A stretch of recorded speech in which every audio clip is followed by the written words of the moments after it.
All right, video's up rolling. Hi, everybody. Thanks for joining us. Look at our favorite guest is in the hot seat. In the hot, yeah, it is. It's warm. It's muggy, man. Humidity. I think fall is around the corner. Oh, I love it. Fall is my favorite. I'm ready for some football. Oh, yes. Go blue. I'm definitely ready for that. Yeah. All right, here we go, folks. Talk sheet. Recorded live. Hi, this is Terry Krausen from the Growth Coach of West Metro Detroit, and you're listening to GC Community Chat. Now let's enter into the chat zone with your host, Carrie Parton.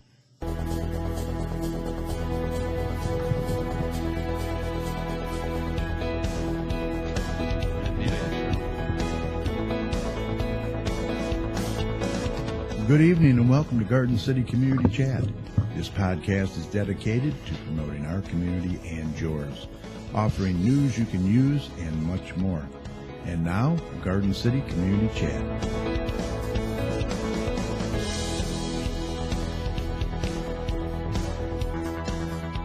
Well, hello and welcome to GC Community Chat. This is show number 306, and it's August 25th, 2016. We are coming to you live from the chat studio right here in Garden City, Michigan. We want to say hi to our listeners in Westland, Dearborn Heights, Inkster, Redford, Livonia, Plymouth, and Canton. Thanks for joining us. We always appreciate that. This is Garden City's only live podcast where we share news you can use and promote our community and yours. I'm your host, Carrie, and joining me tonight is longtime resident and former Garden City Councilman, Mr. Mike Jones. Mike, how you doing? Outstanding, Carrie, but I am getting better. You say that every week. No, I also say excellent, but I'm improving. Well, yeah, that's true. I'm going to have to roll the tape and the video and see about that. Also not joining us live tonight, but he did do a recording for us, our favorite weather guy, Doppler Tom Iwinski. He actually had a math seminar for college he had to attend. Nerd. Yeah, nerd. Math seminar sounds scary. He's really dedicated, though. But anyway, we got a report from him. Tonight, we're happy to have back with us our great friend and very favorite guest of all time, Senator David Kniesek. What up, what up? How you doing? Hey, just got back from New York. I'm feeling pretty good, huh? Yeah, hey, forget about it. Forget about it. It's the last Thursday of the month, so we'd like to check in with the senator and see what's going on in Lansing and also what might be on his docket for the upcoming fall session. So stick around. He'll be here shortly. Tom's going to have, like I said, the latest weather forecast for us, including what to expect for the weekend. And I know it's a big NASCAR weekend here in Michigan at MIS. Actually, Derek got free tickets, so he's going. And so we want to know how the weather's going to be Sunday out there. Also, Joy and Holly are back with their 2-minute gardening tips, and tonight they're going to be talking about saving those seeds for next season already, if you can believe that. So you'll want to listen to that. And Mike has some community announcements over there, I think, Mike, right? That's correct, Carrie. And we'll get to those to close out the show a little later. So please sit back, relax, grab your favorite beverage, and join us for the next 60 minutes or so. All right, just want to do a quick reminder to mark your calendars for these upcoming shows that we have scheduled on September 8th. We're going to welcome Dearborn Heights Councilwoman Lisa Hicks Clayton back on the show. She's going to be talking about her upcoming Action Day event in Lansing. She's planning that for September 21st to repeal PA 256. That's the fireworks law. You know about that? Well, it's my bill, so. Oh, it's your ball? Yeah, well, it's my bill. Your bill? They're coming your up ball? They're coming up to support my bill. Oh, awesome. Yeah. Okay. So, yeah, we'll talk about that a little bit, too. Cool. I did not know that. Mm-hmm. Well, we need to repeal that. We do. We We get a do. big turnout there. You should Amen. bring them by the busload. Not a bad idea. Yeah. And then on September 22nd, Garden City DPS Director Kevin Roney is going to be here. It's going to be his first time to the show. He's going to give us the latest on the new curbside recycling program, the sidewalk program. our streets, and much more. So write these dates down. You'll want to tune in for sure. All right, we're going to be having several great community events that will be taking place throughout the year. Senator, I'm trying to get this picture right, and it's not letting me do it. all I see is on the corner of my eye. Not only here in Garden City, but our surrounding communities as well. And Mike will be talking about those in a few minutes tonight. So remember, if your community has some great events coming up this year, get the information to us as soon as possible. You can email it to us at gccommunitychat@gmail.com, and Mike will be more than happy to share it with our listeners. Right, Mike? That's true. That's what we're here for, to promote our community and yours. We invite you to be a part of the conversation here tonight. If you have any questions or comments for Senator Kniesek or any of us, we'd love to hear from you. It's very easy. Just give us a call at 1-724-444-7444 and enter the call ID 82757 followed by the pound sign. Or you can join us in our chat room by going online to TalkShoe.com and search for call ID 82757. That's going to take you right to our main show page where you'll click on the large join in button. A window's going to open, sign in as a guest, and that's all there is to it. Once you're in the chat room, you can type your questions and comments at the bottom of the page, and you'll find our phone number and show ID there as well. If you'd like to text your questions to us at number 734-788-9319, we'd look forward to hearing from you. Now, don't forget, all our shows are recorded, so you can catch us later at your convenience, which several of our listeners do by going to our main show page, where you'll find all 306 shows listed over there in order. So please check them out. The audio from tonight's show will be posted on Facebook at facebook.com/GCChat about 30 minutes or so after we sign off tonight, so please look for that. We are also doing a live unedited video of tonight's show, so you can put a face with the voice, and that will be available tomorrow on our YouTube channel at youtube.com/communitychatshow. Please watch for that, and while you're there, why not subscribe to our channel? That way you'll be notified when we post future shows. Just click on the little red subscribe button right below the video. All right, we're going to get Tom's audio in here and see about this weekend's weather and the rest of the week, and then we'll get to our guest for tonight, Senator Kniesek. So stand by for that. Okay, let's do a check on weather with Doppler Tom. Let's see what he has in store for the rest of this week and the weekend coming up. Tom, take it away. A new week of weather out there, and there is definitely some signs that summer still wants to hold on across our area.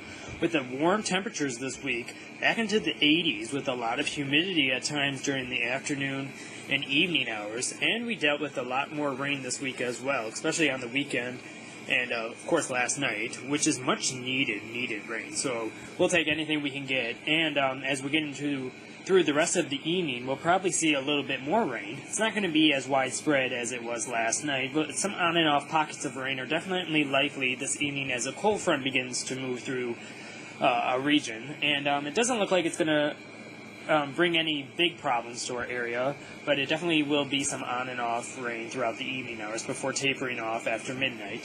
And it's going to be a cooler night than it has been the last few nights. We're probably going to bottom out into the 60s for overnight lows with clearing skies behind the system. And as we get into Friday, another sunny day out there, a little bit less humid than today, but still in the 80s. And as we get into the weekend, it's going to overall be a dry weekend out there. A little bit on the overcast side at times, but I don't see any of those clouds producing rain. But I do see warm temperatures continuing into the weekend, probably mid-80s. So overall a warm weekend out there if you are continuing to like this heat. Some people do like the heat, some people don't, but some people do like it as we wrap up summer as we get into September soon. And as we get into next week, I do see a little bit of a quieter pattern for us next week. I don't see a whole lot of rain next week, but I do see temperatures kind of staying a little bit on the warm side next week, probably low to mid 80s all of next week. So nothing too terribly, no more 90s, and we definitely not use any more 90s. We dealt with plenty of 90s this summer, and the humidity, unfortunately, sometimes can creep in, and I do see that continuing over the next week or so. So overall, a quieter pattern, but it's been a very active pattern all across the region. Touching on the drought across our region very briefly, a new update came out today. A little bit, not a whole lot of changes out there. The rain that we are getting and have been getting is definitely helping, but we're still in a very minimal drought, so definitely need to keep an eye on that. And the biggest story, I think, for our region occurred last night. When we expand out, we're going to talk about the weather. Indiana, Ohio, and even parts of Ontario saw some very active weather last night. A lot of tornadoes. And August and tornadoes don't really go in the same sentence. It was kind of a late season system that developed pretty quickly, and it produced a lot of tornadoes across that region, especially northern Indiana, western Ohio, and extreme parts of Ontario, including the Windsor area, so very close to us. Unfortunately for us, we did not see any of those tornadoes. And again, fortunately, nobody was seriously injured or killed from these tornadoes. And some of these tornadoes were pretty strong. The strongest one I found was probably an EF3 in Kokomo, Indiana, which caused a lot of damage. And just wanted to briefly touch on what happened last night, because that's been a very hot topic. And as we expand outward and talk about some other stories, the tropics are starting to come alive a little bit. We have seen some systems in the Atlantic, and it's starting to get a little bit more busier out there. And as we get into next week, we really need to watch a system that's starting to creep toward the southeastern United States.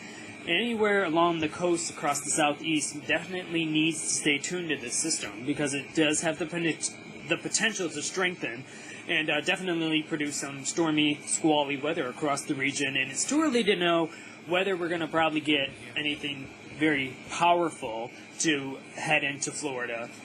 Especially Florida, and we definitely need to keep an eye to it, because it's definitely a potential that we're going to get a tropical system to move into the southeastern United States as we get into next week.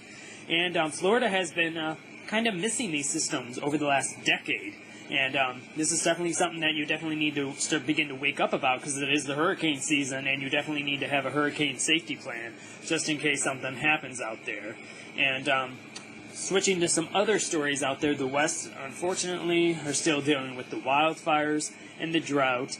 And slowly but surely, they're trying to get a hold of all these wildfires. But there's so many wildfires out there all across the western United States that it's just going to take a very long time for those people to get those wildfires under control. And our thoughts and prayers go out to them, because sometimes that story isn't really a big topic on the media. And we just want to mention here that we're thinking about them. And unfortunately, that's going to continue throughout the next months or so. And if you want to keep tuned to any of this local weather information, our heat, our rain, and all that jazz, just go to my website, DopplerTomsWeather.com. All right, thank you, sir. Sounds like a bunch of crickets in the background, but hey, it worked. Did you really? Holy cow. They came out of hiding Uh-oh. at the wrong time. As they said in The Godfather, they now sleep with the fishes. Yeah. All right, well, let's, actually, our guest doesn't need any introduction. He's a big supporter of our show, and he's always available when we need him. Senator David Kniezek, how the heck are you? Fantastic. Back from New York. New York. Forget about it. Actually, saw my wife there and Pat, and had a regular Kumbaya, wasn't it? I knew That was crazy. I knew on Friday that I was gonna have to fly into New York for 2 days, and work to coordinate surprising Cheryl and Pat. Yeah. By way of Rena. Rena. Yeah. And so I finished up my work that first day. The return flight wasn't until the next day, so I had the extra day and a half to fill. And so Rena told me where folks were going for dinner, and I hopped into an Uber and met them over there. And they Uber's everywhere, man. They walked up with some umbrellas kind of covering my face, and they pulled the umbrellas back, and boom, there we were. That's crazy. That was fun. And the food was I couldn't good, believe too. it. Oh. The food was great. I mean, all they did was eat and drink, Yeah. and walk. Yeah. A lot of walking. A lot of walking. Yeah, but they had a great time. That was really good. Yeah, it was good. I ended up checking out the 9/11 memorial. Out Oh, there. yeah, Cheryl, too. Very powerful. Very emotional. Very, she actually started crying. She did. Oh, yeah. Yeah. Oh, yeah. It really hits you, I'll tell you. But boy, what a city, huh? It was beautiful. Man. Easy tons, to navigate, you know. Tons to do. I think the folks in New York get a bad rap. You know, you hear New York and you think they're rude or whatever, just from stereotypes and stuff. And every time I go to New York, the folks are always incredibly pleasant, very helpful. Have a good time. That's good. Mm-hmm. And then you were in Mexico. I was in Mexico for a little while. How long was that? A week or no? That was a week. Yeah, A week. That was a week. Looks like you had a good time. I did.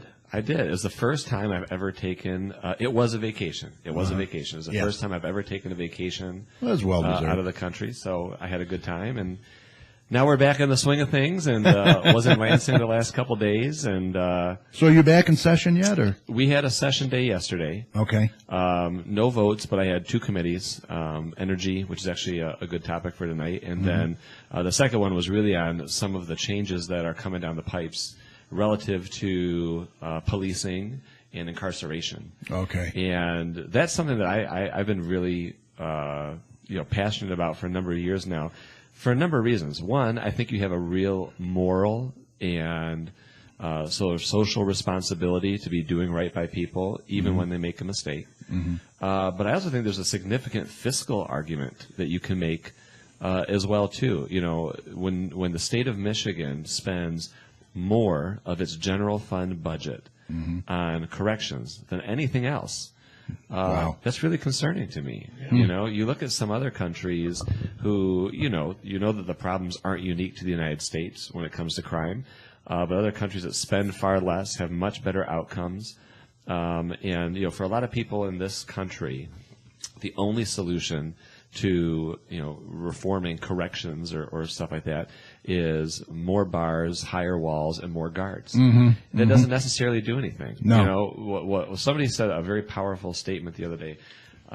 They said if somebody comes in front of you, it was a judge who said this. If somebody comes in front of you, or in this case, the judge's courtroom, somebody comes in front of you and is on trial for drugs. Yeah. The worst thing that you can do is send them to prison, where they can learn to be a better drug dealer. Well, how much do we spend on trying to reform some of these guys that are in, you know what I'm saying, to rehabilitate them, let's say? Well, I'll tell you, from a rehabilitation standpoint, very little of that takes place in a prison setting. The prison setting, by and large, I'm not saying it only is, because there's definitely some elements to it. Yeah, But the focus is you're here, you're locked up, you're doing your time. Okay. The focus isn't how do we take whatever behavior you have and change it so that when you get out, you don't do it again.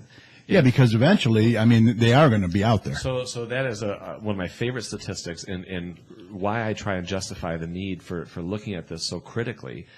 90% of people that get sent to prison come out of prison. And so if I am a car thief my whole life, I'm stealing cars and I'm good at it, and then I get pinched and I go to prison. Yeah. If you don't show me another path, if you don't show me how what I'm doing is negatively impacting other people in the community, if you don't show me another way, You'll just be a career criminal. you're going to get out and go right back to stealing cars. Yeah. And, from, like I said, I mentioned the fiscal standpoint. We spend in the state of Michigan 20% of our general fund budget, a fifth of our general fund budget, just on corrections. $36,000 per year per prisoner. To compare that to what we spend on students here in Garden City. And that's not to mention we're taking care of their families too, a lot of them. Sure. About 8,000. Am I right? About 8,000. Yeah. So, we spend about $8,000 a year per student. We spend about $36,000 per year per prisoner. And the 50 most expensive prisoners in the state of Michigan are over $150,000 a piece per year. Oh my gosh. And that gets into a whole nother issue Yeah. of, under Governor Engler, we shut down all the mental health facilities, Yeah. literally open the doors and push people That out. really, really killed it right there. And so they estimate, in Michigan right now, they estimate that 50% of our prison population is are folks that require some sort of mental health services. And so, again, the reason politicians get so weak-kneed, I'm talking about crime, is that the general public seems to feel that if it's not more bars, higher walls, or more guards, that you're soft on crime.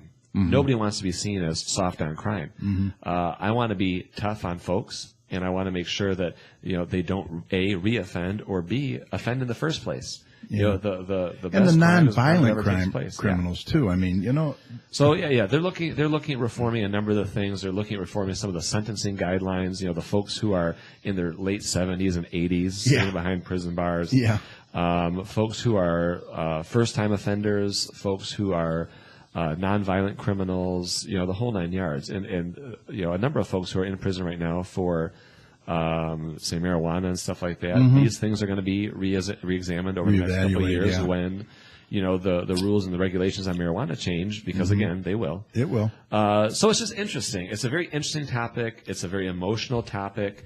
It's a heated topic. But there's much better ways to do things. And the program, if you will, or the approach that I always call attention to is called restorative justice. Restorative justice is actually being done in sort of a pilot way, and it's done through religious organizations right now in the state of Michigan, where if you have a willing victim and you have a willing criminal, it sounds very simple. It sounds like it wouldn't really do anything, but you get them across the table from one another. The first meeting is just the victim talking about how what you did impacted me in my life. Okay. And the second meeting is the criminal, if you will, talking about why I did what I did, or making excuses for it, whatever it may be. Right. And then the third meeting, these are all supervised, is them having a conversation with one another. And you find that, take for example, let's say you want to get in the car, drive up to West Bloomfield, and again, rob a couple cars. And you say, well, what the hell? It's West Bloomfield. They got car insurance. They're going to be fine. Yeah. Well, you sit down with the folks, and this is a true example. You sit down with the folks, and they say, you know what, you're right. We do have car insurance. It's not about the car. It's about my kids don't feel safe playing in the front yard anymore. It's that I can't take the trash out at night without looking over my shoulder. It's that my neighbor was a widower, and they don't feel safe keeping him alone. They've damaged their environment. Bingo. And so it's truly getting folks to understand the impact of you feel violated. Their actions. Absolutely. I mean, it's that's a really tough feeling to get rid of. Now, those programs, and it is more than that, right? It's more than just those conversations, but that's a very large piece of it. The average recidivism rate, and recidivism is somebody who goes to jail, gets out, reoffends, and comes back. Right. Anywhere between 40 to 70%. So mind you, 90% of people that go to prison get out. And then of those 90%, between 40 and 70% of them are going to go right back. Oh, wow. For the folks who go through the restorative justice programs in the state of Michigan, the recidivism rate is 2%. Wow. 2%.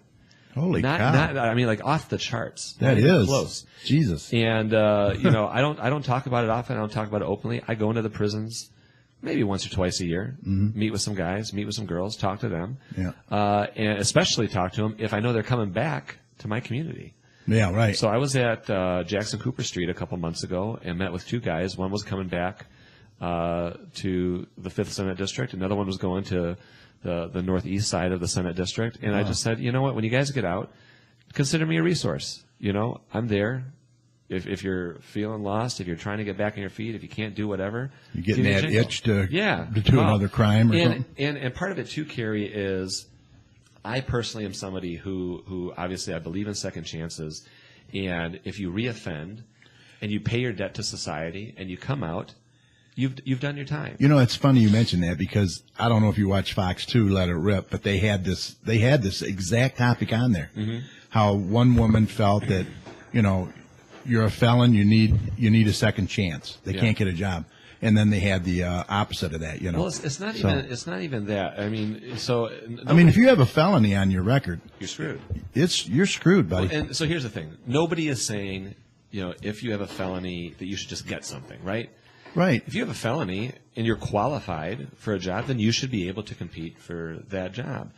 And so when I talk about setting people up for failure, if you're a felon, you can't get a driver's license. Well, if you can't get a driver's license, how the hell are you going to drive to a job? Exactly. If you can't drive to your job and you don't have a job, well, maybe you're going to go on to some sort of welfare program. Yeah. Or public transit or something.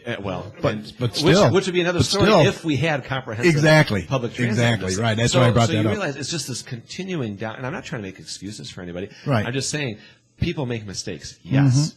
People should be held accountable for their actions. Yes.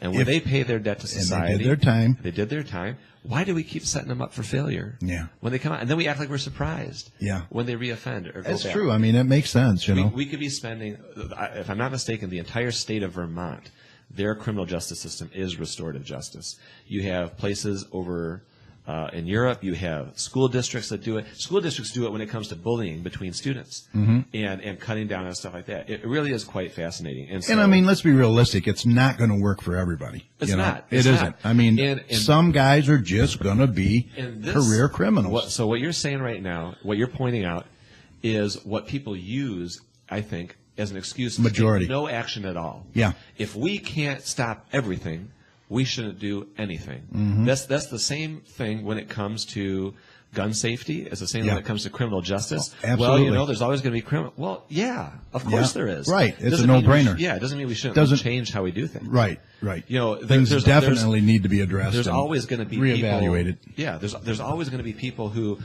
go to the store and steal stuff. Does that Yep. mean we should get rid of laws against stealing? Right. No, it means you need to have better enforcement. You need Yeah. to have better training. You need to have better everything. Mm-hmm. And so like I said, for some folks, they see, well, if it's not perfect, we don't do anything, and then you get stuck in this And self-fulfilling prophecy. So much is their upbringing, how these criminals were brought up. Right. Chances are they didn't have a father in the home. They didn't have any role models. Mm-hmm. So what do you Who do you look up to? exactly? Who do you model yourself after? Right. Right. So- And I tell folks, prisons are built for, like when we say criminals. Prison is built for murderers. The Charlie Mansons. Bingo. Yeah. That's what they're built for. Right. And I say there's two types of folks. I think that there are criminals, people Yeah. who are not going to change, people Exactly. who belong in prison, Yeah. people who that's who they are. They're not going to change. I think there's criminals, and I think there are people who take advantage of opportunities when they present themselves. And the sad part is, if these guys would have had a mental health, hospital that they could have went to, Might not have had- might not have been in there in the first place. If these I say guys and girls, if they had a good education growing up, maybe they wouldn't. I mean, I tell folks all the time. Imagine if we spent $36,000 per year per student. Yeah, exactly. What type of Oh my gosh. system of education would we have? And so it's a big issue. And I truly I didn't plan on getting on this topic tonight, but it's No, I mean, it's it's- important. it's a important. good topic. It And- really is. And we spend a lot of money. And like you said, nobody wants to talk about it. Nobody wants to talk about It's it. taboo. One of the things that the Department of Justice just announced at the federal level last week, I think truly this is one of the most powerful changes that we're going to see that comes out of the Obama administration, is that they're going to discontinue the practice of using private prison facilities to house prisoners. Oh. People say, well, why is that good or why is that bad? When I have a private prison running the show, Yeah. that prison only gets paid when there are people in the prison cells. Okay. They have a financial incentive to put people in prison cells, Yeah. whether they deserve it or not. And then you run into situations Kinda like commission. right? You run into situations like what we had in Philadelphia a couple years ago, where it was a judge who had a little deal on the side with the private prison facility. The judge sends us prisoners. We send the judge a little kickback. Oh, And yeah, so, yeah. the goal should be to have no prisons. The goal should be to have no people that are offending. You're always going to need some, don't get me wrong. But the goal should be to have none. It's like I had a social worker I was talking to once. They said, the best thing that could ever happen to me is that I get put out of a job, that nobody ever needs me anymore. That would be the best thing. And Wow. That's a huge statement. right, there. right. And it's the same with prisons. It'd be great if we didn't need any. Yeah. We do. But we need to make sure that we're doing things the right way. And of course, there is a drastically different criminal justice system for people depending on how wealthy they are or how poor they are, where they grew up, There are the a couple color of their sets skin. of different standards there. Very different standards. Yeah. If you've got the money, Yeah. you probably ain't going to prison. Yeah. But if you don't have a penny, two nickels to rub together, you're going. Well, this was a big issue with Bernie Sanders. Yeah. It really was. Yeah. Yeah. And so that it really calls into question. People are talking about it now. Yeah, it just calls into question how fair is that system. Mm-hmm. If you or a millionaire or an African American from Detroit or anywhere else in the country, if you all commit the same crime and go into the same courtroom, are you going to get the same treatment? The answer is no. More than likely not. Yeah, absolutely not. And so, I mean, we're seeing it now today with folks who are committing just horrendous crimes, rapes and sexual assaults. And there was a story just yesterday. It was an 18-year-old kid. He raped two women when they were unconscious at a party. Wow. And the judge said, "Oh, well, we don't want to interrupt his college experience." Oh, yeah. No jail time. Wow. No jail time. And it's that type of stuff that you know, for me and for many other folks across the country, it makes you really question the integrity of that system. So not only does the prison system need to be reformed, the judicial system too. Sure, obviously. sure. And you know, again, I mean, would you ever dream? Imagine being the victim of those crimes and watching the man who raped you, who violated you when you're unconscious, unable to defend yourself, unable to give consent. Wow. Not spend a single day in jail because somebody didn't want to interrupt his college experience. Where are the consequences for your actions? There's none. No. And then we're going to act surprised if that guy goes out and does it again. You know? Yeah. Bottom line.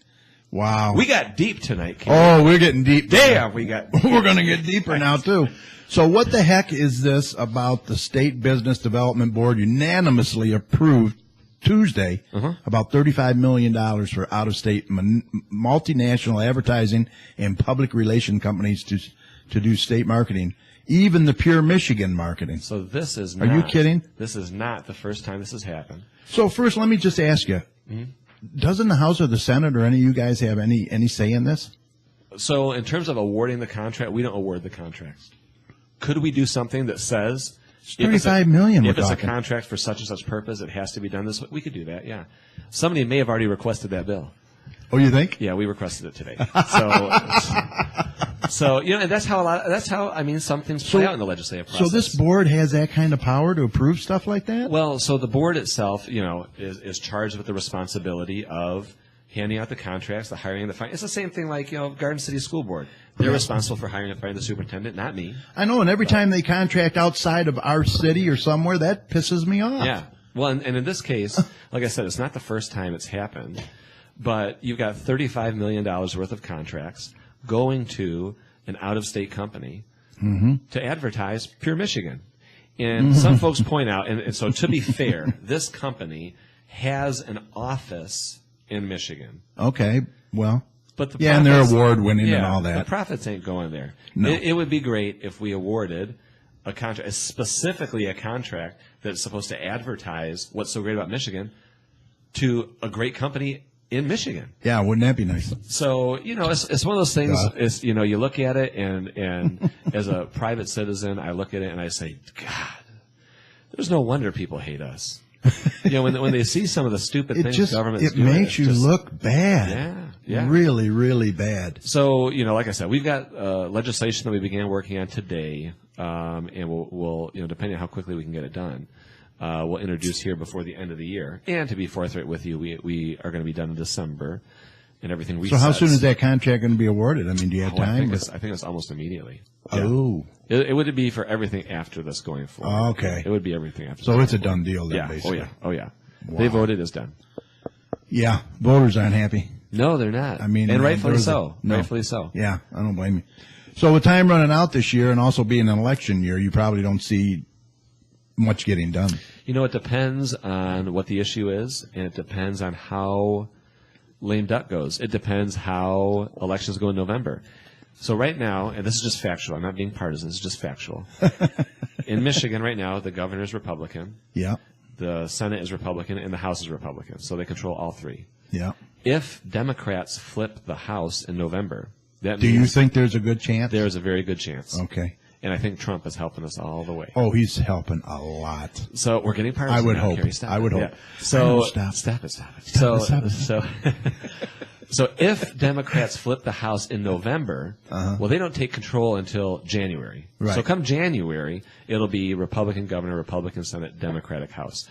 Well, that means You got November and December All are of the December. last 2 months where Republicans would control absolutely every branch in terms of the voting in the governor's office. And that could get ugly. It will get ugly. Yeah. It will get ugly. Yeah. It'll be the last sort of Hurrah. Yeah. This will be the last time. What was the last hurrah? Yeah.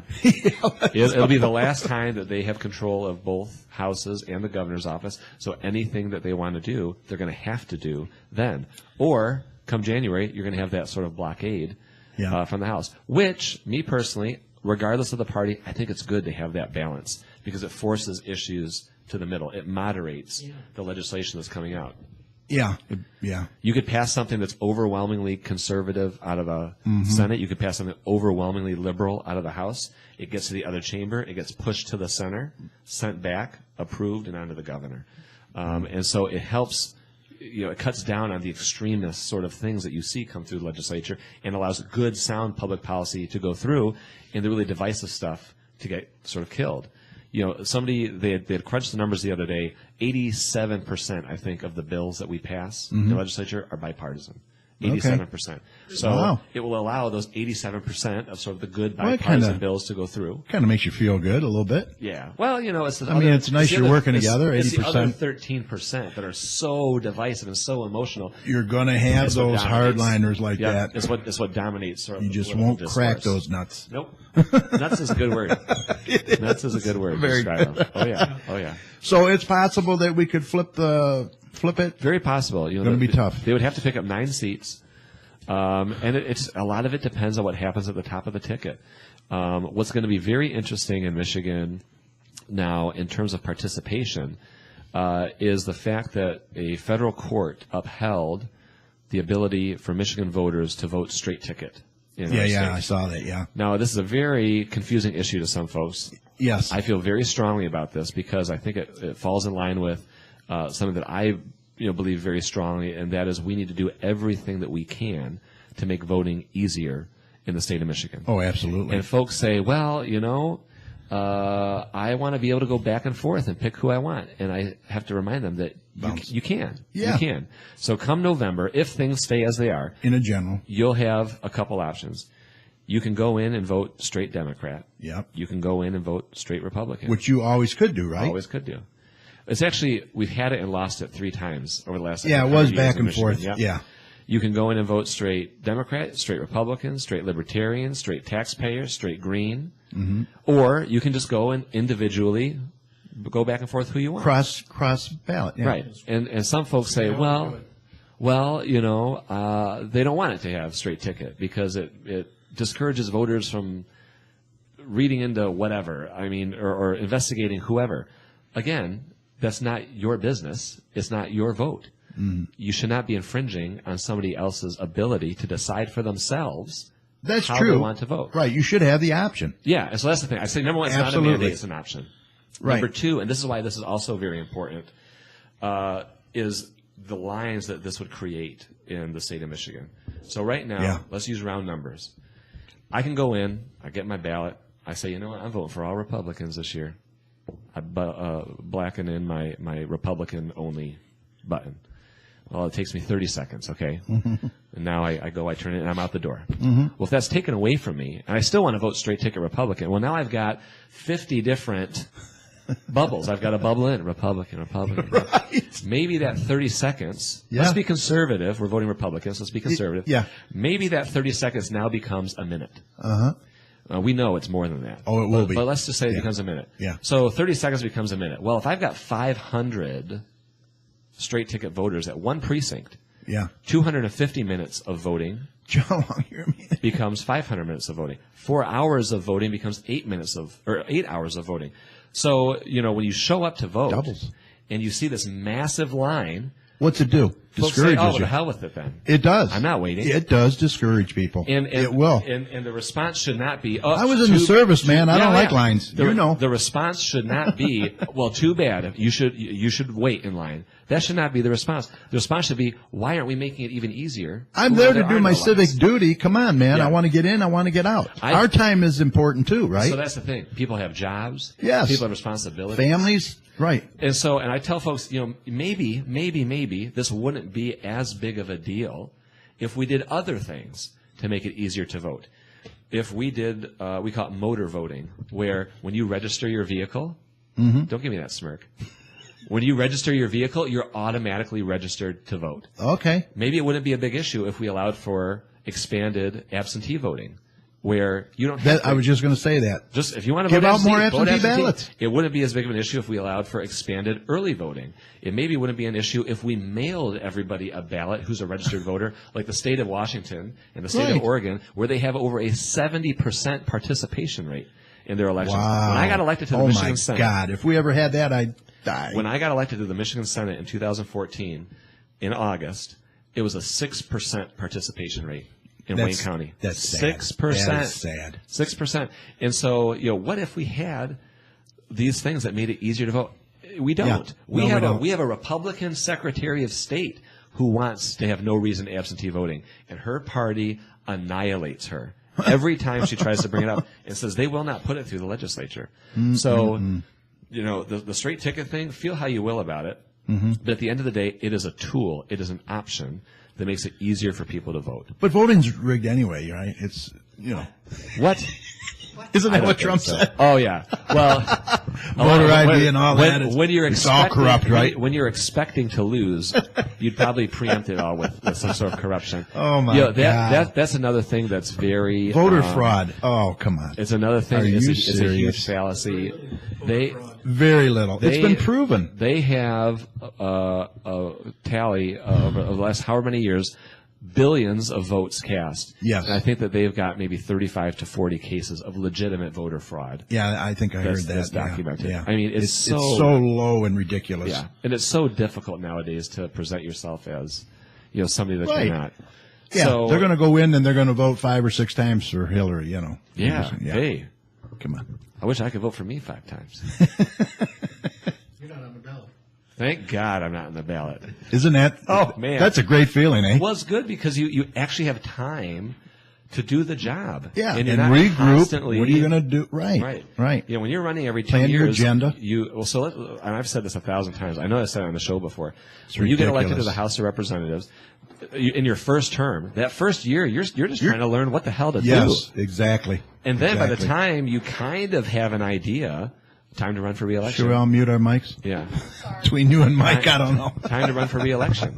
And so, I've told folks when I got to Lansing, it wasn't until year 3 where I felt very comfortable about, here's the issue, here's the button I need to push, the phone I need to call, Yeah. the string I need to pull, whatever it is. It took 3 years to feel that way. And me personally, I think I'm a quick study on that type of stuff. But 3 years just to learn the machinations and the people and who to turn to, where to go, who controls what. And, you figure in the House, you only have 6 years in the House. By the time you really know what you're doing, Yeah. you're kicked out the door. Yeah. Oh, boy, it's crazy. It's the only job in the state where we value inexperience. Yeah. It's the only job where we value Yeah. experience. You would Yeah. never walk into surgery Exactly. and say, I want that doctor who has the least amount of experience. You wouldn't go to the courtroom and say, I want that lawyer who has Oh, not that's a been in here great very long." example. Great example. But with our Harry's heart legislators, surgeon said he was his first. oh yeah, Yeah, he did. He did. But for our legislators, That's funny. we say we want to have new ones, and I get that, and I think there's value to term limits when it's a reasonable time frame because there's Yeah. diminishing returns, right? Yeah. After a while, you're there too long. You're a Yeah. salty dog. I mean, like Some new blood's Robert good. Kozowski, I mean, our good buddy Robert. Well, It's yeah. like every time I go on Facebook, he's getting an endorsement. You're up for election. Yeah. again.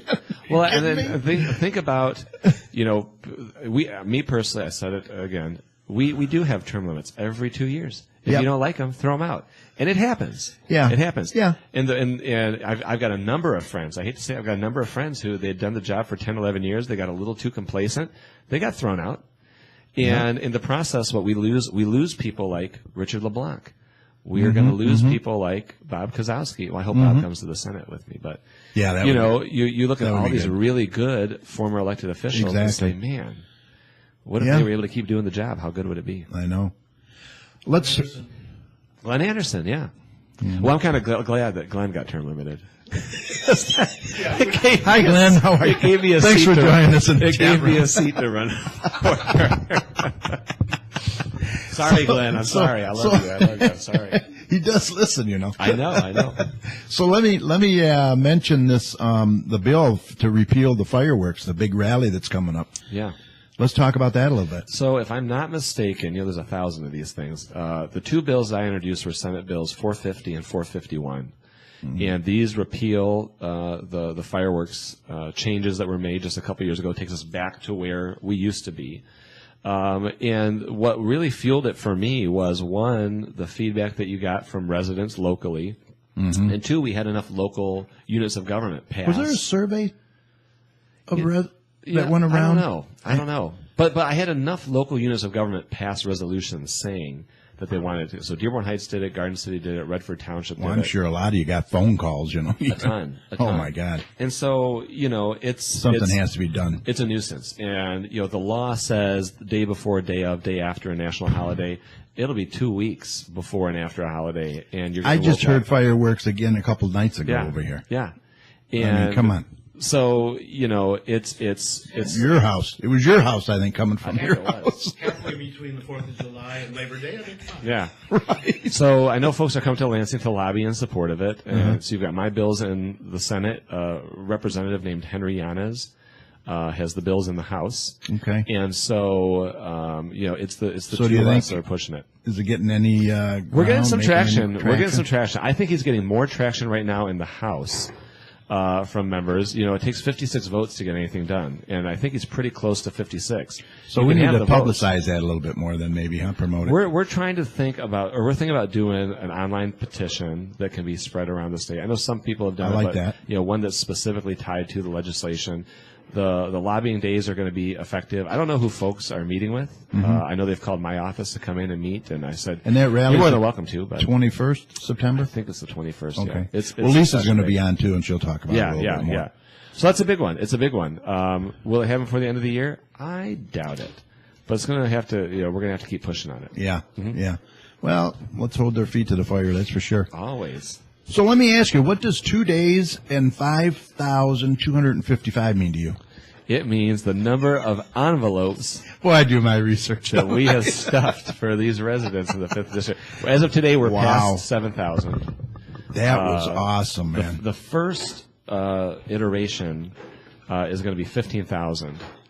So Yeah. can you all hear Mike Jones over there digging Hello, for this? hello, you out there? Okay, Mike. Send him out. Jeez, he wants to There's get one more I got to get.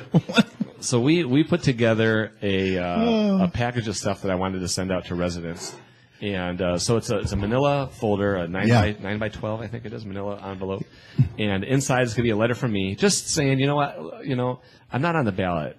I don't want to. Hi, I don't I'm want not on the ballot. Yeah, I think it's I don't want to be talking to you only when I'm on the ballot. I want to be keeping in touch throughout the course of the term. Sure. So it's a hello, from me. Yeah. We have a resource guide that we put together. The resource guide has for all 5 cities, the city heads, some department heads, like the clerk and the treasurer, the police department, the whole 9 yards. Your federal elected officials, your state elected officials, the governor's contact information. Then you flip it over. wow. It's about this big. Wow, This resource guide. that's nice. You pick. If it's utilities that might be cut off. If it's If you're having trouble with foreclosure or anything like foreclosure, that. yeah, foreclosures Yeah, on there. that's If big. If it's the water issue, if it's crime, if it's How guns, is she? whatever it is, it's just here is a ton of resources for you. Wow, Pick up the phone, call us if you don't see it on here. Call these guys if you do. that's going to be nice. Yep. So we've got the letter, we've got the resource guide. I've got it's a tearaway thing. It's an 8.5 by 11. Tears it in half. The one half is my coffee hour schedule, so you can just put Okay. it up on the fridge. Okay. Look at my pretty face every day. And the other half is a booklet order form. Yeah, you can cut the face out if you want. Shame on you. I'm bad. And the other half is a booklet order form. We said Okay. that, I kind of cart these booklets around. Sometimes they're in different places throughout the district. I said it'd be great if just everyone had in their hands every book that we make available. Because you can't put all 30 books out at Garden City Hall. No. You put out the most popular ones and maybe Yeah, people call. yeah. So it's going to be the form, every book that we offer, tell me how many you want, mail it into me. Okay. And we'll mail them back to you. Oh, okay. So we've got that piece, and then a newsletter. it's an 8.5 You'll probably by bring 11. some at coffee hours, right? Yeah. Yeah. Pass them out. It'll be a big 8.5 by 11 that opens up, 1, 2, 3, 4 ways. It just kind of talks about where we've been, what we've been doing. I think I know Garden City Middle School and Garden City High School are in there from when they came to the Capitol for Winter States. Okay. I think I have a Memorial Elementary picture from when I was reading there. Yeah. We talk about some of the vet stuff. We talk about some of the projects we're working on in the district. Some of the other monies I'm trying to secure right now. I've really been focusing on trying to get some additional parks monies to the district. And so, there's a process that you have to go through. We have this thing called the Natural Resources Trust Fund in Michigan. And this is a trust fund that was set up decades ago. And the interest that's earned on that fund, they have to spend every year to projects, whether it's parks projects, buying land for the state of Michigan, renovating such and such. The city has to have a 5-year recreation plan on file with the Department of Natural Resources. Okay. Garden City does. So that's step one. And then you need to find some How is that money different than what the county gives them for parks, too? What's the difference? It's just really the source. I mean, this is state money, that's county money. Okay, because I have an idea two different when the pots of show's money. off the air, I want to Sure, run sure. past you. And so I was successful this year with 2 projects, one in Redford, one in Detroit. So I'm going to have to go back and push for Garden City and Dearborn Heights again next year. But if it's a project of less than $50,000 as far as the state share, so let's say it's a $100,000 project, and the city says This will be a little more. yeah, the city says, well, we're going to put up $50,000. Okay. The state, you put up $50,000. If it's $50,000 or less from the state, automatic approval. Okay. So I have a park up in Redford Township that's going to get $50,000 to renovate some dilapidated basketball courts. Okay. Do tennis, skate park, stuff like that. And then I've got a park in Detroit. It's actually a baseball diamond. Where a lot of the kids want to come and play, but it's a really rundown baseball diamond. So we're going to get new benches, new fencing, new diamonds. And that's $50,000? $50,000. Yeah, that helps, man. $50,000's good money. Yeah, it is. $50,000's good money. I've got another project that we're working on for Garden City right now. Way too early to even talk about it, but we're working on it. I'm very excited about it. If it gets approved, you'll know about it. I might know. You might know. I might know about it. You might already. know. Yeah. But I was trying to get it in last year's budget. And because we're running a horrendous budget process right now, right before we approved the budget, our revenue projections came in $145 million less than what we thought they were going to be. So we had to go into the budget and find $145 million to cut. And my little chunk of money for Garden City was one of the first to go. Because I'm a little Democrat, so our stuff gets cuts first. Jesus. So we're going to try and get that back in the budget, and then try and get some parks money for the city. I just think it's free money, it's easy money, and it's stuff that people can see, every day. And I think it really contributes to, the quality of life for the folks in the community. Absolutely. Right? Yeah. So we're excited about that. All right. Coffee hour. Coffee hour. My next coffee hour. Yeah. Is September 12th, Monday, September 12th Okay. at 10:30 a.m. All right. And we're going to be at the Maplewood Senior Center, as usual. 9:12. Yep. And what time? 10:30 in the morning. And that goes about an hour, right? 10:30 to 11:30. Okay. Yep. All right. And that'll be, let's see, you and Glenn be there? Myself and Commissioner Anderson. Okay. And we'll see who else comes. Yeah. We're going to work on it. Okay. We're going to work on it. All right. We'll miss Julie. We will miss Julie. Yeah. Still miss her. All right. What else you got wrote down there? Did we cover everything? We got almost everything. Got a package of bills. It's a 9-bill package I'm working on right now on land contracts. Okay. Some of these things, you realize some of this real estate stuff is just garbage. And very little oversight, very little processes that people need to follow, and a lot of people are being taken advantage of. So it's not the sexiest issue in the world, but I think it's going to really clean up that process. So we just got the bills back the other day. We're going to be working with the Realtors Association here in Michigan because it obviously is going to affect them and their industry. But it's also really good consumer protection stuff. If you want to buy on land contract, that's fine. But we want to make sure that you're not getting screwed or inadvertently screwing yourself in the process. So I'm excited about that. I've got 2 bills in right now on vulnerable roadway users. We're talking about bicyclists and other folks who, are vulnerable and when they're out there. And we introduced the bill right after those bicyclists were hit out in Kalamazoo. It was myself and the senator for Kalamazoo. I think those bills are going to get action this fall, and so I'm excited about that. I'm going to be introducing some legislation. I'm telling you, I think it's going to be controversial, mostly for men. There is a statute of limitations right now on if a woman wants to report some sort of sexual assault. If you wait a certain amount of time, there is no recourse for that victim. Actually, let me back up. It's not just women. Anybody can be sexually assaulted. True. And so, Yeah. I am just blanking right now on what that limitation is. But we need to accept and understand the fact that for people that suffer a sexual trauma, talking about it and being forthright with it and coming to the authorities about that is very difficult. Very. A lot of people don't do it. And for some folks, it may take 5, 10, 15, 20 years before they ever feel comfortable Yeah, they just doing live it. with that. And the way that it's set up right now is somebody could be the victim of sexual assault, and if they don't bring that issue forward within a certain period of time, there is no justice. So there for is that a person. statute of limitations There's a on it. statute of limitations. And so I'm proposing to remove the statute of limitations to say that if you're a victim of some sort of sexual assault or trauma, when you're comfortable and when you're ready to come forward, you can come forward, and you'll still have access to the judicial system and give you your day in court, if you will. Okay. So we're working on that. Let me see what else we've got here. Those energy bills, we're going to try and wrap that up by the end of the year. And consists what? Briefly. So it's really just talking about reliability for the utilities.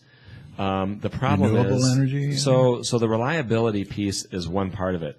I am trying to, along with a number of other people in Lansing, talk about the importance of renewable energy, energy efficiency, and solar as a part of that reliability. It's not everything, obviously. You're always going to need what we call base load generation. But when you have efficiency and renewables and solar available to you, we should be making it easier for people to access that stuff or Sure. put it on their homes or do whatever. Yeah. Some of the provisions that they're talking about right now really rolls it back or eliminates it in some cases, and that to me is unacceptable. So if we're able to craft a compromise, I said it in the news yesterday night and this morning, is I think that we can give the utilities all the reliability that they need in order to continue to serve customers, while at the same time continuing to offer renewables, energy efficiency, and solar that makes that energy even cheaper for those very same customers. It's not mutually exclusive to me. I think that we can do both. And so I've been really pushing this bipartisan approach to energy policy the last couple months. Julie was phenomenal in pushing that exact same Yeah, that was. approach. She was working on that. So right. I told folks, I think I could be wrong. I mean, it might be one other duo, but with her and I, we're both on the Energy Committee in the House, in the Senate, from the same city. That I don't think happens anywhere else in the legislature. I think there's others where they overlap, the rep and the senator, but we're the only two that were from the same, on the same committee, pushing the same issue. So it gave us a great platform to do that. And So with like DTE, who's made phenomenal profits, they're probably bucking you on some of this renewable stuff, right? If it's going to be cheaper, right? They're not going to make the profit. So what you How's that work? Well, what DTE would say is, so they, like any other business, wants to have reliability, wants to have the ability of making decisions based upon reliable data and information. And the reliability piece comes into play right now because we have a thing called electric choice in Michigan. And electric choice, a lot of school districts use this. They say, you know what, we're not going to buy our energy from DTE or consumers. We're going to go into the open market and we're going to purchase that energy independently. Well, that's good. Boy, that's risky. So that's the thing. When it's good, it's really good. Yeah. But when it goes bad, it can be really, Because you have really bad. you have kind of guarantees with DTE. I mean, and then Right. you know. And so if you're a customer and Yeah. you leave DTE and you go independent, okay, but you could go back and forth. And DTE is saying that doesn't really help us in terms of determining how much energy we need to create, where it needs to be going, Right. how much we're purchasing, how much we're selling back, the whole 9 yards. And so, I think that we can address that reliability question, that choice issue, while again, at the same time, right, wrong, or indifferent, big businesses right now love energy efficiency. They love renewables because it's cheaper for them. Oh, right. And so yeah. you see customer demand really shaping the future of energy. But I'm just saying, when it seems to be cutting into DTE's, profitability. Oh, there. they're gonna make their money. Yeah. Yeah, they're gonna make their money. Yeah, but okay. Oh, I know they're going to. No, I'm just saying. Yeah. What I'm saying. I got you. But I big got you. business, it's never enough. I don't think that's on there, is it? Oh, Yeah, I think it's on. I don't think you're very close to it. That's all. Yeah, you got to get closer. yeah, big business, it's never enough money. Look at that, our prescription EpiPen. Oh yeah. Yeah, never enough. Yeah. Never. Yeah. Never. Right. It's all Yeah. about the dollar, the almighty dollar. Greed. Yep. I have people coming to my door saying, let me see your DTE bill. That's a scam. And then they look at it and says, oh, you're paying way too much for your gas. We just You have heard to give me a about that. different supplier. Yeah. See, that's probably some of the choice folks right there. Yeah. Yeah. The last guy came and said that. I ripped the bill out of his hands and slammed the door in his face. I wouldn't have even gave him my bill. So the last thing I'll say, Yeah. and I hate to say it while not saying too much. Uh-oh. I told you that I had been appointed to a work group on the veterans homes a while ago. I was just going to ask you about the veterans home. We have completed our work group. Yeah. We have a report that we're putting out. Yeah. It is not public yet. Okay. Can't talk about it yet, but it's coming. And Oh, it's darn! I good. thought we'd had a scoop here. And it's good. Is it really good? It's good. I think it's good. Okay. Well, if you think it's good, then it's good. I think it's good. I think it's good. I think it's going to provide. Could it be good for our area? Would I say it's good for Garden City specifically at this point? No. Would I say it's good for southeastern Michigan, Metro Detroit area? Absolutely. Okay. It's doubly good. Okay. All right. You picking up what I'm putting down? Yeah, kind of. It's doubly good. Double. It's twice as nice. Oh, wow. Yeah. Okay. So when will this go public, do you think? we're in the process of everybody voting on the work group. And so once the votes are compiled, then we'll have to present it to the governor, and then I imagine that we'll go on some sort of media tour, Oh, if you okay. will. And Okay. so, I think I'll probably try and do Media. Yeah. I'll probably try and do like Let It Rip or Yeah. something Yeah, like yeah, that yeah. to talk about the importance of why we Flashpoint. Yeah. You need to get on Flashpoint. I cannot believe Is you that haven't Stokes? been on that. We'll call him. We'll try and get Really? on. Yeah, we'll try and get on. I mean, come on. Especially on this issue, because we're doing such a poor job, and I think folks are going to take a hard look at the changes we're proposing, the outcomes that we can have, the quality of care, the oversight that we're going to provide, and I think they're going to see a really good product. Good. And I told folks from the beginning, when we first found out about these veterans homes, I was getting a lot of pressure to just come out and smack the snot out of the governor and out of Republicans. And I said, you guys, I can't politicize this issue. I want to have a seat at the table to talk about how we can make this better. I want to be a part of the conversation. Right. that Being shapes a this. veteran yourself. Right. Come right. on. I mean, to me, very, very easily, if this gets done. That's a if voice this- for all veterans, Right. as far as I'm concerned. If this gets done, Carrie, and if this gets passed, I'll tell you, it will be the single biggest piece of legislation I've ever gotten done. Wow. It will be the single biggest thing I ever accomplish in the Goosebumps? legislature. I'm serious. Man. It's that transformative. Ooh, and that's so awesome. I'm excited about it. I'm proud of it. And we don't want to jinx anything. Yeah, So. and I think other people be excited about it too. Good. And we're on a tight timeline. Now we have 20 more days of voting left. Oh, okay. Right? So we've got a couple months left in the year, but we only have Yeah. 20 more days left of voting. They want Not these much. bills introduced and passed into law within those 20 days. So that's going to be pushed through pretty quick. Well, the reason for that, and this isn't saying too much, obviously. Do you think you have to do much selling, though? I mean, really? I think that I think we do the right work on the front end to Yeah. educate people, because mind you, the Grand Rapids Home for Veterans has been around since 1886. Whatever happened with all that out there that We can get to that another happened? time. Yeah, we can Okay, get to that. that's a long story. It's getting better, but it's not there. Okay. So 1886. So this is a system that has been in place for 130 years. And we are talking about completely overhauling a system that's been in place for 130 years in a period of 20 days. 20 days. Within 20 legislative days. So, Holy so 20 cow. days of voting, obviously August, we've got September, October, November, December. 4 You're going to months put in some to work it. long days. Right. Long days. So I think that if you do the right work on the front end to educate folks of, yes, this is a huge lift. Yes, it is a major change. But it's very important, and here's why, and here's what the outcomes will be. I'll give you an example.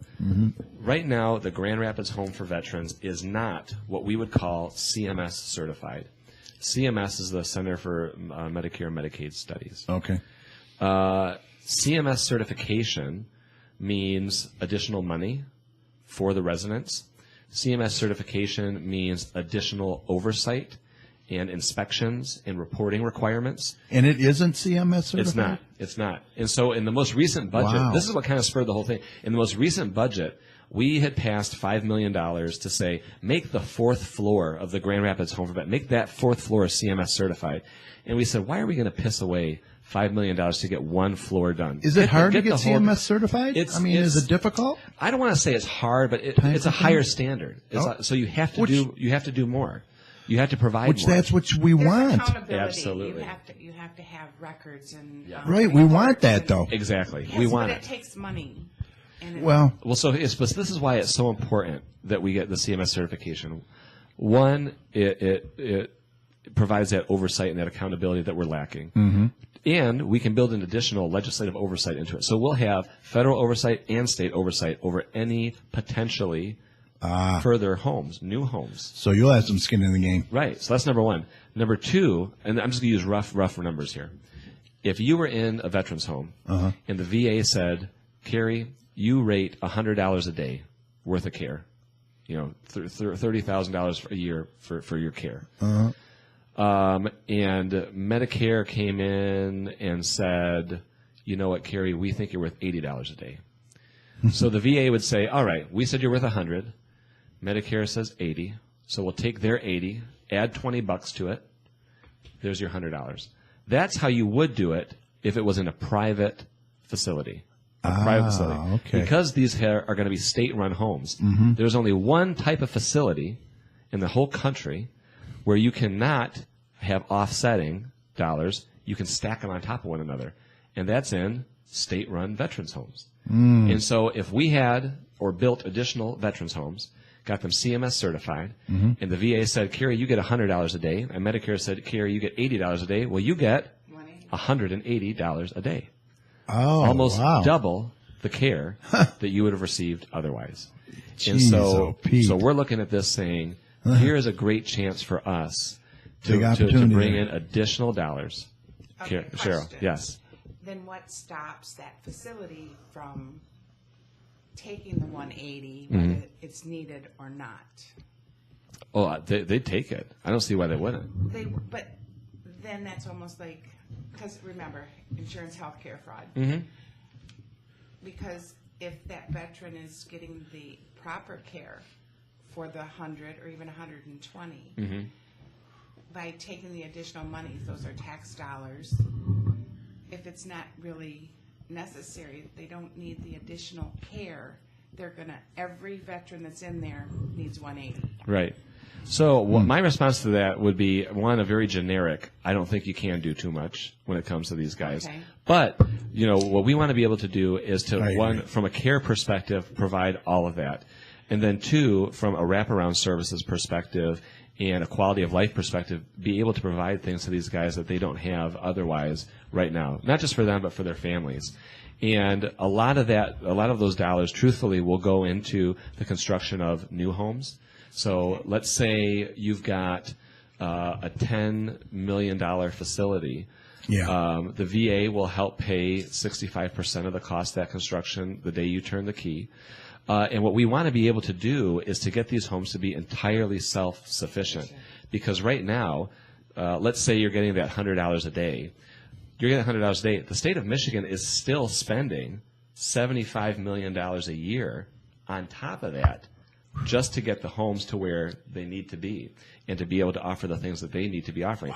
So we have the potential here, if we bring in those additional dollars through the higher certification and accountability, we have the potential to have the homes be entirely self-sufficient. And that $75 million that we're spending right now, we can invest into other things at the state level. So I think that you'll see an influx of federal dollars and a massive potential $75 million savings at the state level that we can invest into. I mean, you name it. Yeah. I mean, I would want it to be into additional veteran services. Yeah. But, you know, I think in a lot of ways, win.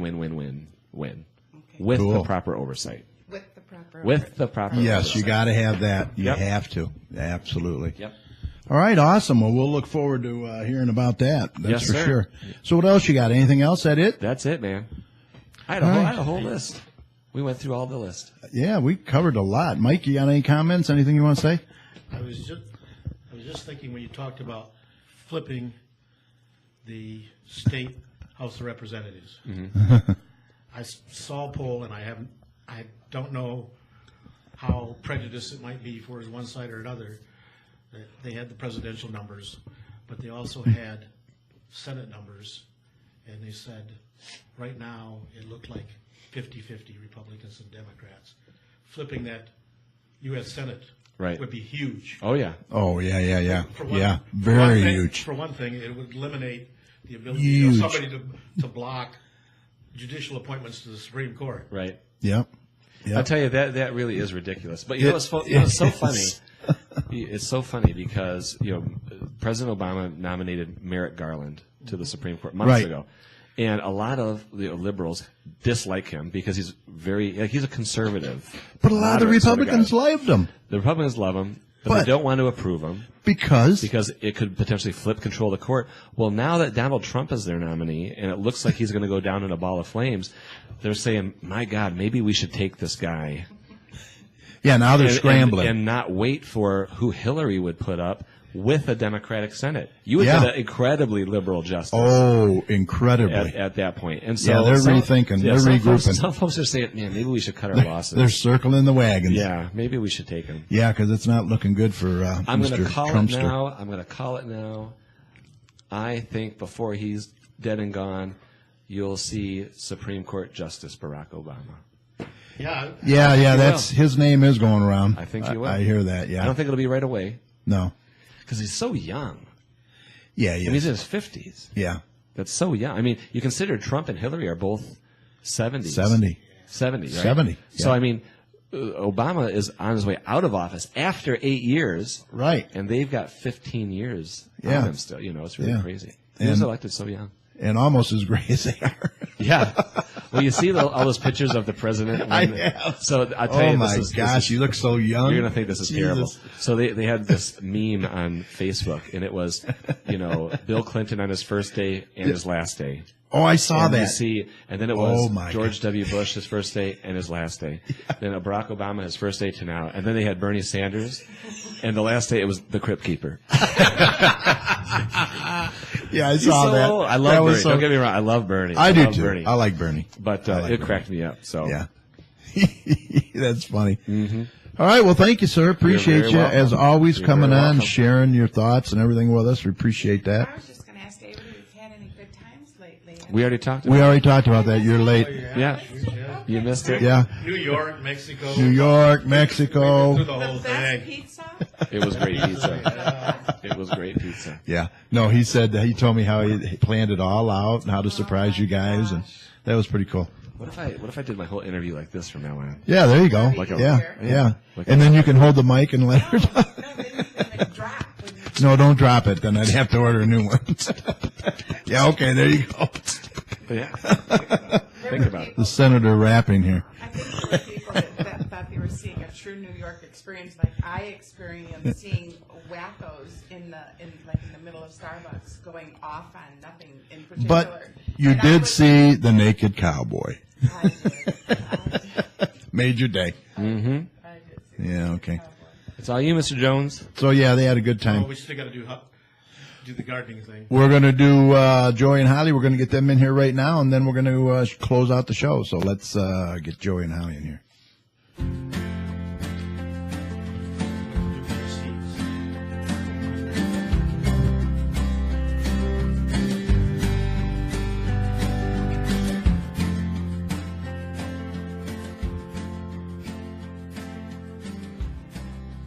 This is Gardening in 2 Minutes. As fall is sadly approaching, now's the time that we need to be saving seeds from the favorite plants that we are growing so we can regrow them again next year, as well as go through our seed box and throw out those seeds that are old and, quite frankly, will not germinate very well when we try to grow them next year. Saving seeds is important because you can get them acclimated to where you are, but they do lose germination year after year, especially when they're not stored properly. If they're stored away from direct sunlight in a dry area, they have more of a chance for better germination year after year as opposed to stored in direct sunlight where they could get moist. Tomatoes seeds, if stored correctly, can last up to 10 years. On the other hand, leeks and onions, 2 years is the max, preferably 1 year. And they say parsnips are only good for 1 year as well. We've saved parsnips, and they grew 4 years after they were saved and done very, very well. So it's based on experiment in your particular growing area and how safely and correctly you've saved the seeds. You can store your seeds in separate little baggies and put them in a mason jar or another container and put it in the crisper part of your fridge. That will provide the proper coolness and the proper darkness and the depth that you need for that. You can even put them under your bed, under a couch, in a pantry, just as long as it's cool, a good air circulation, and dark. You also want to look at when you found your seeds, the label, the dates when you have them, because we have seeds from 2010 that we're not even going to attempt to grow because we know that they will not germinate. For more information on seed storing, proper seed saving, as well as our weekly video productions and our free downloadable digital quarterly magazines, All right, see you, you man. can find all that information at So WisconsinVegetableGardener.com. A Gardener for All Gardener. For Gardening in Thanks. 2 Minutes, I'm Joy Baird. I'm Holly Baird. All right, thank you guys. Appreciate it. Thank you, Senator. Appreciate it. Take care. Be safe. He's got his own introductory song? Yes, he's got his own introductory song. Hey, is it, am I interrupting anything? No. Go ahead. I gotta find this for you because I just got a new phone yesterday. Yeah. And I was transferring over everything from the old phone to the new phone. And this is what I came across. This is Senator David Kniezek, thanking you for tuning in to Garden City Community Chat with your host, Kerry Parton. All right. Would be nice to hear it every now and then. I do play that. Do you? Yes. Okay. Well, And you can make a new one if you it'd want. be nice if you played it once when I was here. No, I play it a lot, don't I? Yeah. You've heard it. Yeah, absolutely. got- Make me a new one. He's got a bunch of them that he recycles. Yeah, I got a bunch of them I cycle through. Terry made one too. Terry's in the chat room. I used his today. Yeah. All right, take care. All right, we want to remind all residents the next city council meeting will be held Monday, August 29th at 7 p.m. in the council chambers located at 6000 Middlebelt Road. They urge all residents to attend. Hold on, let me just check something here. Okay. All right, we're going to get Mike in here. Let me get cue his music up so he gets your voice all ready. You ready? Here we go.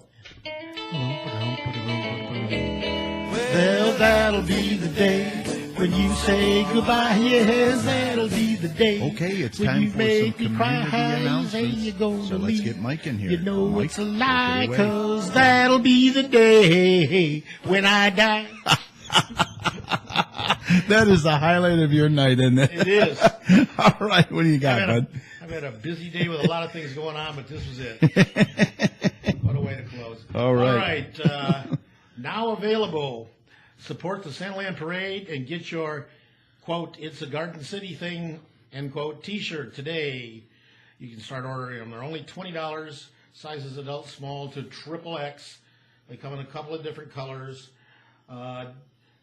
Make cash, pay by cash or checks payable to the Garden City Community Coalition. Mm-hmm. Volunteer drivers are still needed for Meals on Wheels program. And also, volunteers are needed in the thrift store. Please apply at the Maplewood Center, 31735 Maplewood Street in Garden City, or call 734-793-1850 for more information. Hours are 8:45 a.m. to 9 p.m., Monday through Friday, and 8:45 to 5 p.m. Saturday. Stress Buster Adult Coloring Night, August 31st, 7:30 p.m., 6 o'clock to 7:30 p.m. Drop in and color your cares away with the newest trend in adult programming. Bring your own supplies or use ours. Ages 14 and up, Garden City Public Library, 743-793-1830. Lego Club. Join the Garden City Public Library Lego Club in their brand new time. Kids ages 5 and up can join us at the library on Monday, September 12th, from 3:30 p.m. to 5:30 p.m. to make their own Lego masterpieces. Yeah, that ought to be fun. Yeah, Legos will be provided. We will also have Lego books for you to look at or check out to spark your imagination. No registration is necessary. Just drop in. The Garden City Public Library is your place for books, DVDs, CDs, audiobooks, magazines, computer access, and free Wi-Fi. Throughout the year, we offer a variety of free programs for all ages. The library provides access to ebooks via Overdrive and e-magazines via Zinio. Please use your Garden City Public Library card. You will have access to these services from anywhere at any time. For questions about the library, please feel free to call. You got the number, 743. Yeah. I'll tell you, James and them do a great job over at that library. Oh, my gosh. James is great, and he's got some great staff. He does. He really does. They do a lot. Okay. Garden City Elementary is looking for sponsors. To whom it may concern, the Garden City Elementary PTA is a proud advocate for Garden City students. One of the ways to do this is by hosting free events for our elementary students that involve community participation. This fall, we are holding a color fun run / walk and are seeking color station sponsors and refreshment sponsors for $100. The event will take place on September 24th at the Garden City Middle School track. Your business name will be displayed at the color or refreshment station. If any members of your business would like to be present on the day of the event, you can participate by throwing the color dye at the runners and walkers. Yeah. Or distributing refreshments. Looks like a fun event, let me tell you. Yeah, I think people... They all look tie-dyed when they're done. Yeah. Please note that volunteering at the event is not required as a condition of your donation. We are hoping that you would be willing to sponsor a station at our Color Fun Run Walk. Our success depends on the generosity of businesses and people like you. Email Jamie at 2195. Email jamie2195@gmail.com. Yeah, that's a great event. So any businesses out there that's interested in sponsoring, good opportunity to get your name out there. Any GCBA members, contact Jamie. The First United Methodist Church has one more of their Wednesday night concerts. Yeah, that's it. August 31st, Kathy and Alex Duncan, a husband and wife jazz duo, will close out the concert season for this year. If you've not experienced listening to jazz music, you want to come and check them out. Yep. The outdoor flea and food market takes place the second and third Saturdays of the month. So that's June through September, so there's two more to go in September. Yep. Located at the Straight Farmhouse, Garden City Historical Museum on Merriman Road, north of Ford Road, on the west side of Merriman. We have something for everyone: toys, antiques, collectibles, jewelry, household items, man cave signs, and much, much more. Questions or directions, please contact the Straight Farmhouse at 734-838-0650. Now, this is outside activity, so it's weather permitting. Weather providing, If they have heavy rain, they'd have to cancel. Right. They are looking for vendors. Setup begins at 8 a.m., $15 for a 10-by-10 space. No advance registrations. Payable day of the market. All proceeds go to the museum. Restrictions: no weapons, no offensive pictures or literature, no food or beverage sales. For information, call Diane at 734-765-7999. Time is running out to visit Brenda's Butterfly Habitat. This is only open till the first Friday in September, which is 9/2. So that's right around the corner. You got just barely over a week to do this. Hours of operation are Wednesdays through Sundays, 10 a.m. to 4 p.m., closed Monday and Tuesday. So you knock out Monday and Tuesday, there's like about 5 days left. Admission is free, but donations are accepted, and that will help defray the cost of the operation. Brenda's Butterfly Habitat is filled with butterflies, host and nectar plants that are native to the area. You will see the complete life cycle of these winged beauties in all stages of their metamorphosis. And this is located back of Barson's Greenhouse at 6414 Merriman Road, West Slam. Yep. Beautiful place. Yep. Lucky Squirrel is having a arts, crafts, antiques, and more on Saturday, September 17th at the Kroger parking lot, northeast corner of Ford and Middlebelt. Yeah, and I believe they still have spaces available. They're looking for vendors. Anybody wants to get a space, contact the DDA. And our last couple announcements concern the Downtown Garden City 2016 Chili Cook-Off, Motorcycle and Hot Rod Show. It's going to be Saturday, October 8th from 12 to 5. Hot chili, cold beer, live music, hot rods, motorcycles, petting zoo, wagon rides, miniature golf, face painting, art and craft vendors, food trucks located at the northeast corner of Ford and Middlebelt. Parking available also at the Garden City High School, assuming they get the lot done, with shuttle service available until 5 p.m. It's supposed to be done by the whole lot by that time. Yeah. Proceeds benefit Garden City Goodfellows, United Needy Families, Straight Farmhouse, and our home food pantry. Information can be obtained from www.downtowngardencity.com or 734-261-2830. And when that's over, it's still not over because there's an afterburn. Yeah. So come out. Party continues. Party continues. This is going to be from 5 to 9 p.m. immediately following the chili cook-off. It will feature Bonnie and the Working Girls, sponsored by the Garden City Business Alliance. www.gardencitybusinessalliance.org can be contacted. And speaking of that high school parking lot, they're working on it. Yeah, and I was privileged last Friday to park on the grass and go see Fiddler on the Roof. It was fantastic. Fantastic. They really did good. I think community theater's back, and I think it's back to stay. Hopefully, let's hope. Yeah, I took my wife, my daughter, my son-in-law, my 2 grandkids. Great time, huh? Yeah.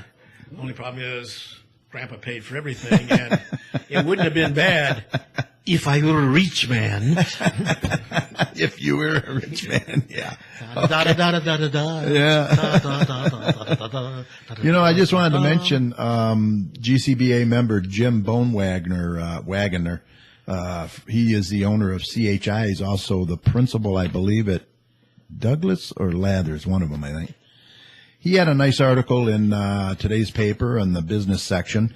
The Garden City Business Alliance members had the opportunity and the privilege of being guest columnists, and Terry Krausen, who was in the chat room, actually did a real good article, and Michelle. So if you get time, get you a Observer newspaper, check out page 6, and see their articles that they post every Thursday in there. They do a good job, and we thank the Observer and Hometown Life for that opportunity. All right, I just want to mention that if you would like to be a guest on the show like Senator Kanisic was, it's very easy. Just send us an email, gccommunitychat@gmail.com. We'll shoot you some available dates, and that's all there is to it. Maybe you own a business or belong to an organization, and you'd like to share that information with us and the surrounding communities. If so, this is the forum for you. Once again, email us at gccommunitychat@gmail.com. Or give us a call at 734-788-9319. We'd look forward to hearing from you. All right, are you a business owner, resident, or community advocate interested in serving the business community? If so, the Garden City Business Alliance is looking for you.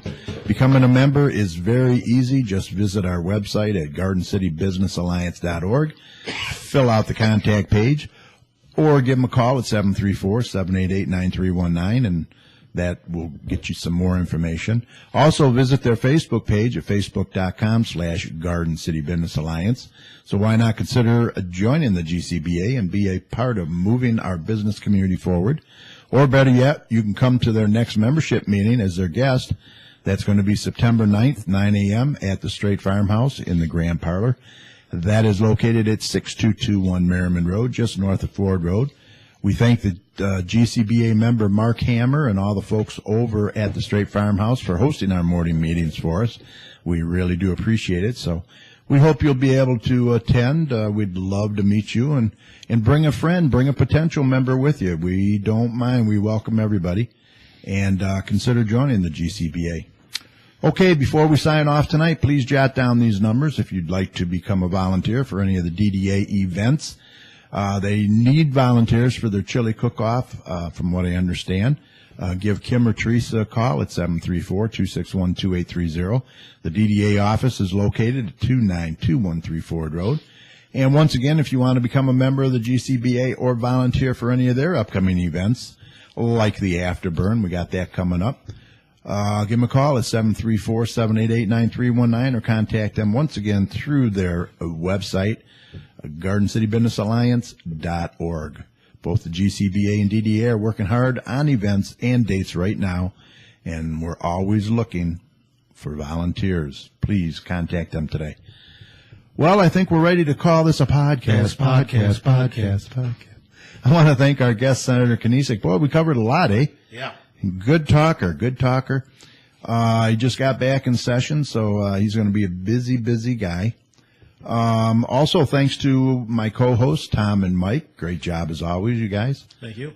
Thanks to Joy and Holly also, and to our listeners in the chat room tonight, also to those that will be listening and downloading the show later, and to those that will be watching the show on our YouTube channel. We really appreciate your support every week.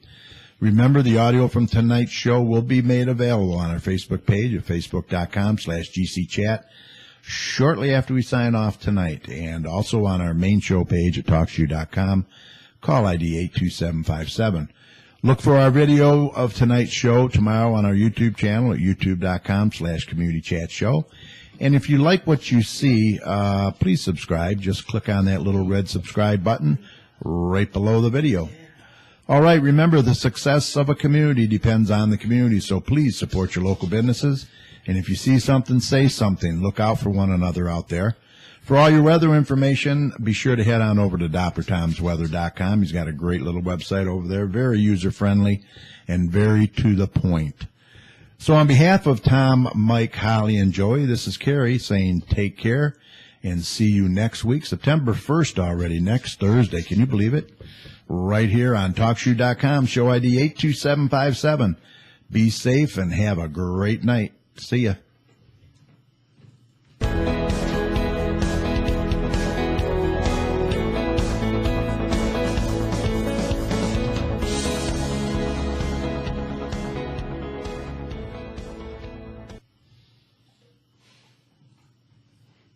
Call recording has been completed. All right. Great show tonight.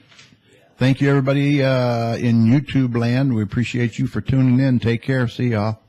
Good night.